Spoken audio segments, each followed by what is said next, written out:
Shock sells. We all know that. The media loves to focus on stories that get people riled up, get them emotionally invested, make them sad, make them angry. And this was every bit as true hundreds of years ago as it is today.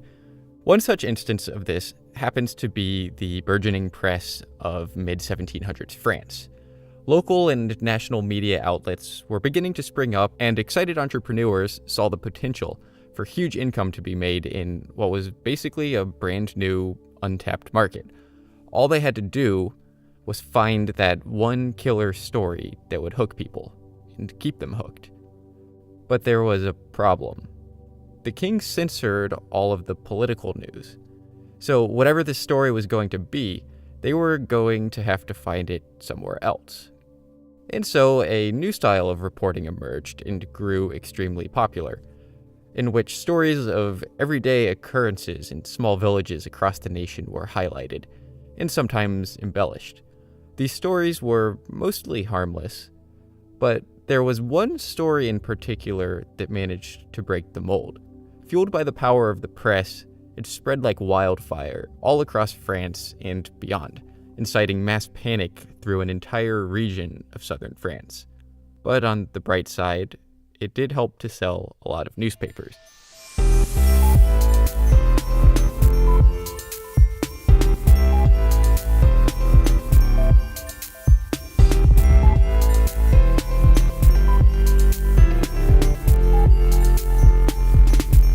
This is Simply Strange, the podcast where anything spooky, weird, and goosebump-inducing is fair game.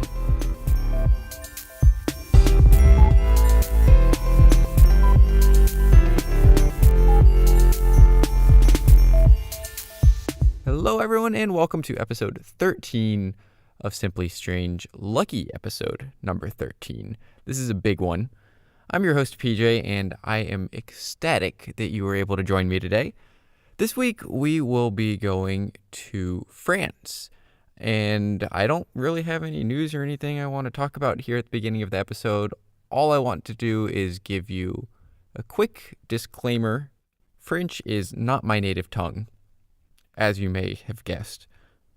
So I'm going to do my best to pronounce all of these names, but some of them are a little challenging for me.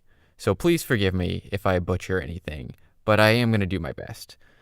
And now, without further ado, let's go ahead and jump into it. This is the story of the Beast of Gévaudan.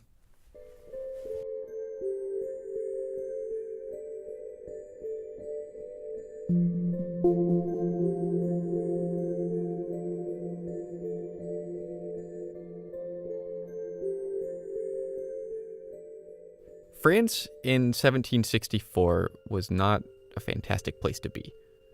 The 7 Years' War had just ended, a campaign that proved to be an utter disaster and saw France suffer multiple devastating defeats, losing all of their territories in mainland North America, disrupting their trade, and plunging their economy into a deep state of disarray. Morale among the worn-down citizens of France seemed to be at rock bottom. And they needed a change. They needed something to unify them, to help restore their damaged pride. And in a lot of ways, they were about to get exactly that. But in other ways, things were about to become even more difficult. Because although the 7 Years' War had just ended, a new war was about to begin. But this time, with a much different kind of enemy. Our story takes us to the Gévaudan region of southern France, a remote, sparsely populated area with rugged, mountainous terrain dotted with bogs and patches of fir and beech trees, and a reputation for being wild and untamed, maybe a little mysterious.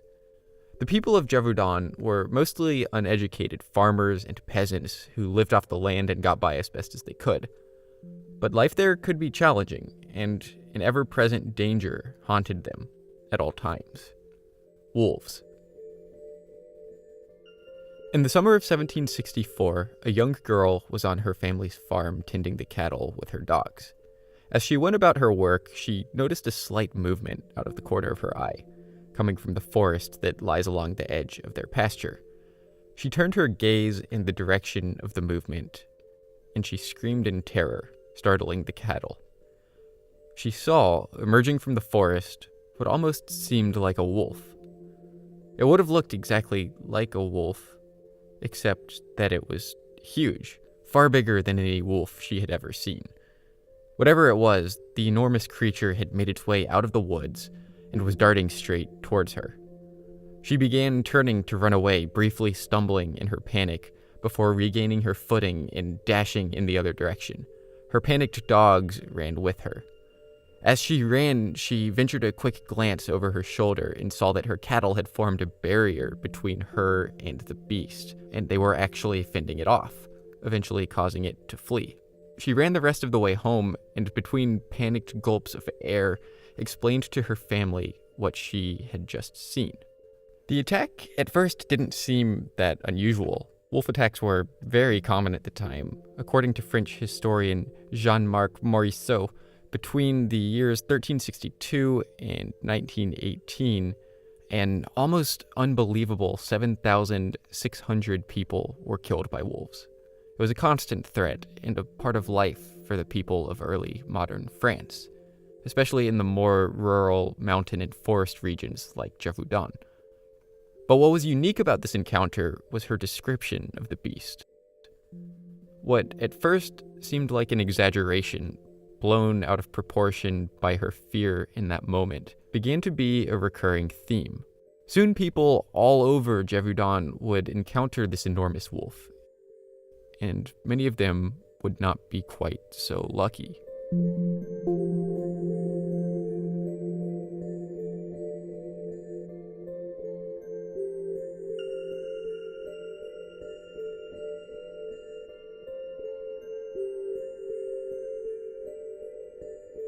On the evening of June 30th, 1764, the beast claimed its first official victim, 14-year-old Jeanne Boulet. The details are sparse, but we do know that she was viciously attacked while tending her family's sheep. Some reports even claim that she was completely devoured by the beast, and all that was found at the scene was her blood-soaked bonnet and her shoes. And from there, the attacks became commonplace, and a noticeable, disturbing trend began to emerge. The vast majority of the victims were women and children, and oftentimes their bodies would be discovered horribly mutilated, often decapitated or with their throats slashed. A month after Jeanne Boulet's death, the beast struck again. The victim this time was another young girl. Reportedly, with her dying breath, she was able to describe her attacker, calling it a horrible beast. Weeks later, a 16-year-old boy met a similar fate. In September of 1764, the beast claimed the lives of 3 more people, a 36-year-old woman and 3 children.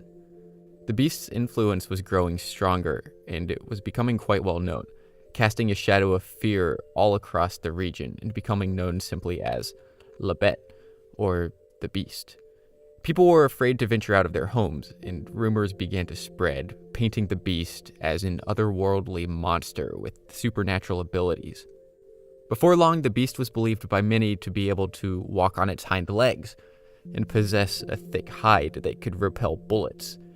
It was said that the creature's eyes burned red like fire, and that it came back from the dead more than once, and that it had the ability to leap extraordinarily high. Some people even claimed that the beast could walk on water and laugh and speak. Fearing that the string of attacks and the ensuing rumors might incite a mass panic and cause even more damage than had already been done, the local authorities called in for military backup. And a few days later, the captain of the local infantry, Jean-Baptiste Duhamel, arrived in Gévaudan. When Duhamel arrived, it was a pretty impressive sight to behold. He brought with him a small army, the likes of which was not often seen in the little rural towns of Gévaudan. About 60 foot soldiers and 20 men on horseback traveled with him. People were impressed and encouraged by his presence. Surely someone with this power and authority could put an end to the beast. Volunteers came out in droves, offering Duhamel their services, each hoping to be the one to fire that critical bullet that would put a stop to the madness. Plus, there was a reward that equaled a year's pay on the line for whoever could slay the beast. so that helped too. Reportedly, at one point, Duhamel's forces reached 30,000 men, and they used every trick in the book to try to slay the beast. They built traps. They used scarecrows filled with human blood and poison in an attempt to attract and destroy the beast. They even had men dress up as peasant women and roam through the woods hoping to draw it out so that it could be slain. Duhamel and his forces spent entire days wandering the countryside looking for the beast, or making desperate charges towards wherever the most recently reported sighting of the monster happened to be. But the treacherous terrain, the mountains and bogs and forests and bad weather, made the hunt excessively difficult. And ultimately, Duhamel and his men had very little luck. But their inability to find the beast by no means meant that it had gone away. On a snowy October evening in 1764, a peasant man was working in his barn. His shotgun rested nearby, a habit that he had picked up recently to help ease the nervous fear that the beast had cast all across the region. But luckily he hadn't had to use the gun yet. As he went about his work, he noticed a shadow dart across one of the narrow windows of the barn, sending a wave of fear crashing over him. He grabbed his shotgun and climbed up to the barn's loft, giving himself a clear view of much of the village. To his terror, just a stone's throw away, he sees a massive animal, casually trotting along the road. The creature looked wolf-like, but was again far bigger than any wolf he had ever seen. Bigger even than a horse. Its hair was reddish-brown, and its mouth was agape, curved upward, almost like it was smiling, and lined with large, fierce teeth. Immediately, he knew that this was Lebet. Shaking with fear and adrenaline, he raised his shotgun, taking aim at the beast, and he pulled the trigger. The bullet made direct impact with the beast, knocking it to the ground. But then, moments later, it got back up. And when it did, it began furiously scanning the area around it, searching for its unseen attacker. Meanwhile, back in the barn, the peasant again took aim at the monster, and his aim, once again, was true. But the beast was resilient, and this time it didn't so much as stumble. Instead, it let out a howl, and it took off in the opposite direction, eventually disappearing into the forest. The man alerted the authorities, and a huge search party was put together in an attempt to track down the apparently wounded beast, but no trace of it was found. As time went on, more and more people fell prey to the beast, and its attacks seemed to grow more frequent. By the end of 1764, records show that it had claimed 18 lives, although the actual count is likely much higher. And 1765 was even worse than the year before. In January alone, 11 more lives were claimed by the beast. With the attacks growing more frequent, and the epidemic gaining an increasingly large amount of publicity thanks to the burgeoning printing press, King Louis XV eventually took notice and felt compelled to step in and find a suitable replacement for the unsuccessful Duhamel. In February of 1765, he arranged for Jean-Charles de Neuvon and his son to travel to Gévaudan to destroy the beast. Jean-Charles was the self-proclaimed greatest wolf hunter in the world, claiming to have already personally killed 1,200 wolves, and boasting that the Beast of Gévaudan would be no match for him. Well, he wandered around for 3 months, apparently annoying the entire population of the region with his boastful ignorance, was ultimately unable to find the beast, and after a particularly bloody month of May, all faith in him was lost, and he was dismissed, adding his name to the growing list of impressive hunters who had failed to destroy the Beast of Gévaudan.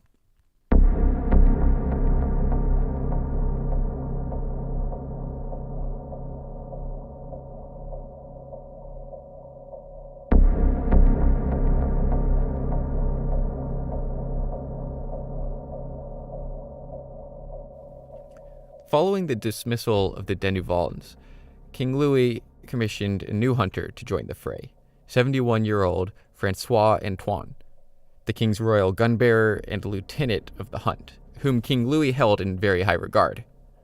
Antoine arrived in June, and initially he struggled, just as his predecessors had, with the difficult terrain of the region, as well as poor weather, mostly consisting of rain and heavy fog. The tricky terrain and bad weather, of course, were no obstacle for the beast, which carried on its killing spree as normal. 1765 continued to be a brutally bloody year, and by mid-September, over 50 more people had been killed by the monster, and several more had been wounded. But then, the tale of the Beast of Gévaudan reached a sudden, unexpected turning point. On September 20th, a pack of wolves was spotted near a nunnery. Among them was an enormous male wolf, one that seemed to fit the description of the beast. Hours later, Francois Antoine arrived on scene, accompanied by his team of hunters. After a brief trek through the forest, the men came across several sets of animal trails, which they began to follow.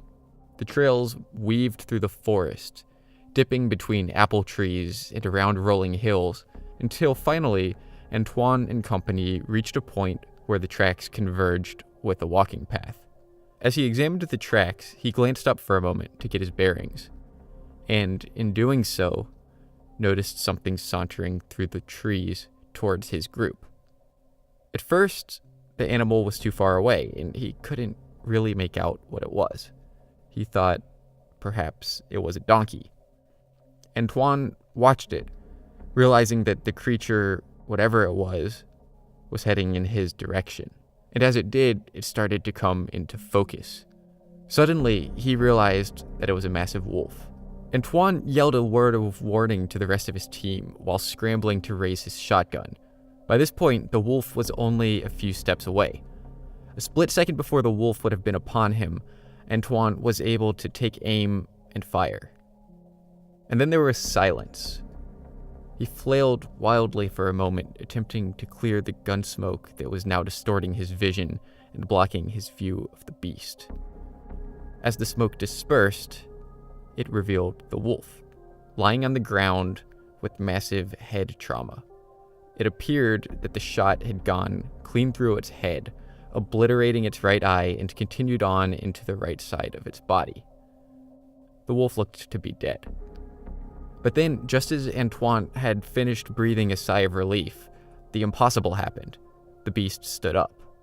Antoine, thinking that the wolf was dead, had already approached it with his gun at his side, and, now being mere steps away, was easily within striking distance. With a snarl, the battered wolf leapt at him with its fangs bared. Blood and saliva flew through the air as Antoine made a panicked and unsuccessful attempt to raise his gun. Realizing it was too late, he instead raised the butt of his gun, preparing to make a last-ditch effort to fend off the beast. But just as the two were about to collide, Antoine heard a gunshot blast, and the beast fell to the ground, yet again. His nephew, one of the members of the hunting party, had managed to fell the beast, and this time, the shot was fatal. Antoine and his triumphant men had the beast sent to King Louis, where it was examined to determine just what this monstrous creature was. They were confident that they had slain the dreaded Beast of Gévaudan, but not everyone was so impressed. For upon further examination, the beast appeared to be nothing more than a wolf, albeit a pretty hefty wolf. But it was certainly not the horse-sized, red-furred, grinning monster that the stories portrayed. People were disappointed that the beast turned out to be such an unspectacular creature. But at the same time, they were eager for the attacks to end, and they were willing to accept that this was, in fact, the Beast of Gévaudan. And for a few months, the attacks did stop. Antoine and his men were hailed as heroes, and it seemed that this gruesome chapter in French history had finally come to an end. But this was not to be the case, and in early December, not even 3 months later, the attacks resumed.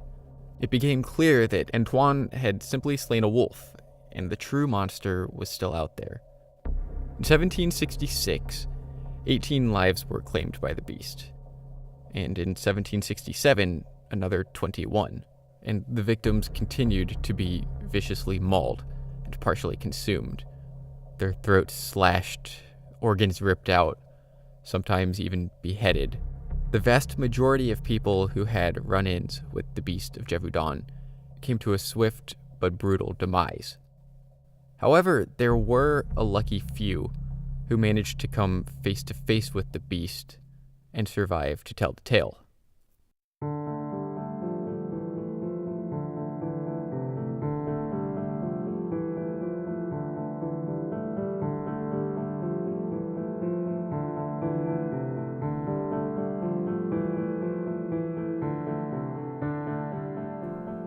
On January 12, 1765, 12-year-old Jacques Portefeuille was spending the chilly winter afternoon with 7 of his friends, dueling with sheathed pikes while they watched their family's cattle. Jacques alternated between blocking blows from his adversaries and sneaking glances towards the grazing cattle, ensuring that none of them wandered too close to the bog that sat at the bottom of the gentle mountainside. Whenever one did venture too close, he would instruct one of the younger children to guide it back towards the group. It was a beautiful day, and the children were all enjoying themselves. Those who weren't dueling were singing or resting their eyes as they lay along the mountainside. It was a rare, carefree moment in what were otherwise very taxing times. But then one of the boys who had been resting along the side of the mountain opened his eyes, only to see a monster trotting up the trail straight towards them. Rendered speechless by fear, all the boy could do was slide through the snow towards a nearby cow, which he attempted to hide behind. But it didn't matter, the creature had already seen the group of children and their cattle loitering along the hillside. Its pace quickened as it honed in on the children. Jacques, noticing his friend behaving strangely, followed his gaze down the path and saw the beast, now almost upon them. He yelled a word of warning and immediately took command of the situation, ordering the group to hide among the cows, and for the younger children to take cover behind the older ones. Jacques and the 3 oldest of his comrades unsheathed their pikes and positioned themselves between the younger children and the beast. They began to viciously lunge at it, putting every ounce of strength they had into thrusting their pikes at the monster. As they did so, the wolf lunged out, ripping chunks of flesh off of 2 of the children, but it was unable to get a hold of either of them as the onslaught by the older children continued, fueled by their knowledge that the only way that they were going to survive this would be to drive the beast away. And it appeared to be working. The children not only held their ground, but they began advancing on the beast as it slowly backed away towards the bog. But then, in one final desperate bid to take down the children, it lunged past Jacques and company and grabbed 8-year-old Jean, dragging him into the bog.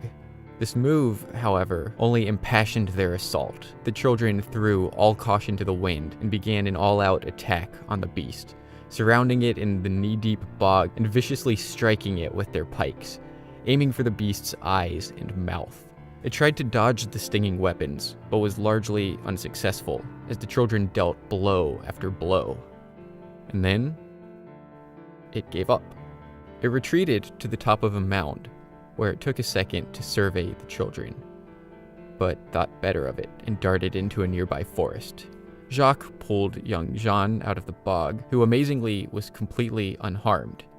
Word of Jacques' heroism spread throughout France like wildfire, quickly making it out of Gévaudan and eventually to King Louis XV, who was so impressed that he actually invited Jacques to come visit him, and ultimately provided him with an all-expenses-paid education and a career in the military, which for the time was a real rags-to-riches story.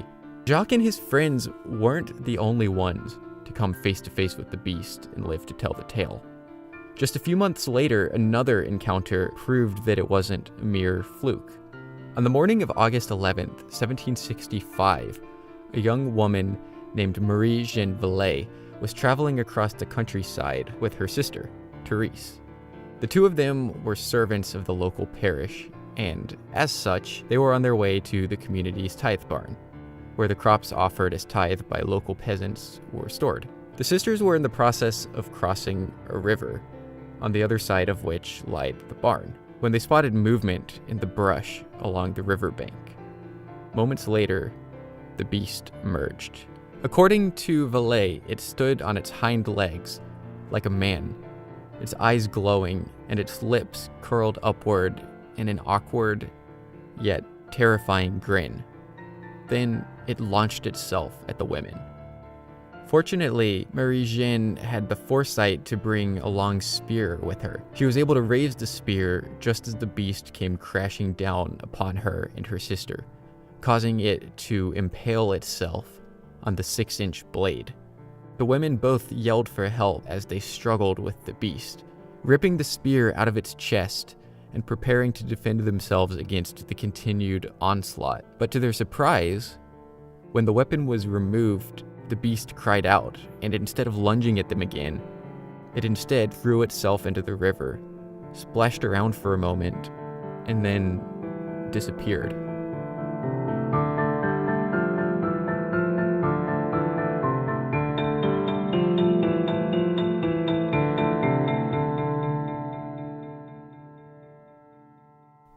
The beast's grasp on the region lasted for 3 dreadful years. All told, there were 240 attacks reported, and of those, 112 of them proved to be fatal. The Beast of Gévaudan made a massive impact on the people of France, and even internationally. The citizens of the region lived in constant fear that if they left their home, they too would meet the same horrible demise that so many of their countrymen had. And all the while, the rest of the world read the news stories and watched the drama in Gévaudan unfold. Even now, the beast can still be found in the scores of books later written chronicling its reign of terror, a reign that finally ended in June of 1976. On the morning of June 19th, Jean Chastel was out hunting for the beast. He and an assortment of other men, including his 3 sons, had spent the whole night on the prowl, looking for the monster, but they, unsurprisingly, were not having any luck. Eventually, Jean decided to break out from the group and to try his luck on his own, hoping to move more quietly and cover more ground alone. After a while, Jean decided to take a brief break. He propped his gun against a tree and sat down to read his prayer book. But before long, his solitude was broken up by the sounds of movement coming from the nearby pine forest. He looked up to see one of the group's hunting dogs locked in a vicious skirmish with the beast. As he watched, the creature landed a particularly devastating blow on the dog, sending it to the ground, and then it turned its gaze towards Jean, who by now was watching the beast down the barrel of his gun. He hesitated a moment, calmly taking in every detail: the beast's enormous size, its unusual reddish coloring, and its eyes, glowing red, just as the stories described. And then he fired. His aim was true, and the bullet connected with the creature's throat. It stumbled, and then it slumped to the ground, making a few attempts to get back up, but ultimately, it did not. Jean and his men brought the beast back to town, where it was cut open. In the stomach of the creature, they found the body of a young girl. Eventually, the carcass of the beast was brought to King Louis, but upon its arrival, it was so badly decomposed that the smell was unbearable, and the king ordered the body to be destroyed. And so it was. But how exactly it was destroyed, or where, was never recorded. At least not on any of the resources that we have available now. The beast's remains have never been found, leaving us unable, even today, to identify just what exactly this horrible creature was that took so many lives and plagued the region for so many years. But there certainly are no shortage of theories. The most straightforward and grounded explanation is that Gévaudan had a serious wolf problem, which we already knew to be true, and that with a little bit of creative liberty from the press, or perhaps the help of word of mouth, suddenly the wolf attacks were being attributed to a monster, a completely fictitious monster. And as news of this monster spread, it sparked panic. And so the Beast of Gévaudan was born. One theory that I am particularly fond of is that it was some sort of creature not native to the area that somehow made its way to Gévaudan. Perhaps it escaped captivity. Many of the features described by those who had seen the beast seemed to match that of a lion.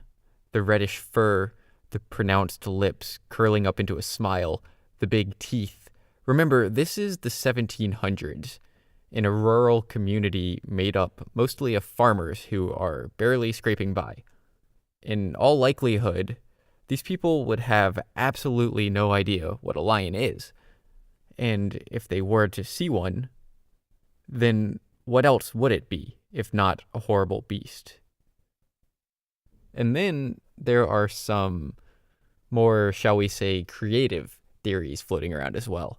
It's been suggested that maybe it was a prehistoric beast that somehow survived years after its expiration. It's been suggested that the creature may have been a big, trained dog, perhaps a mastiff, equipped with leather armor and taught to kill. And there are two other theories worth mentioning as well. Some people believed that the creature was a scourge sent by God, or that perhaps it was a werewolf. And there's some interesting information to support that. As the story goes, prior to going out on the hunt, Jean Chastel visited the local priest to receive a blessing. And then, in order to lure the beast to him, he waited, sitting on the ground with his opened prayer book in front of him. His bullets, the bullets that managed to accomplish what no one else had before him, kill the beast, were silver bullets, forged from the molten metal of what was previously a religious amulet. As the story goes, Chastel channeled the power of God and used it to destroy the monster that some believed was a scourge sent by God, or possibly an unholy werewolf, an enemy whose only weakness is said to be a silver bullet. Ultimately, it's hard to say how much of this is truth and how much has been conveniently added to the story over time to embellish it and add an extra layer of intrigue. But whatever the case, following Jean Chastel's slaying of the beast, the attacks stopped, for good this time, and the Beast of Gévaudan was never seen again.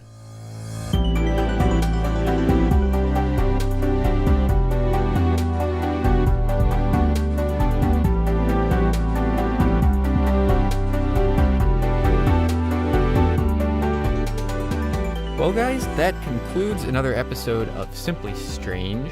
Be sure to check out Simply Strange on social media.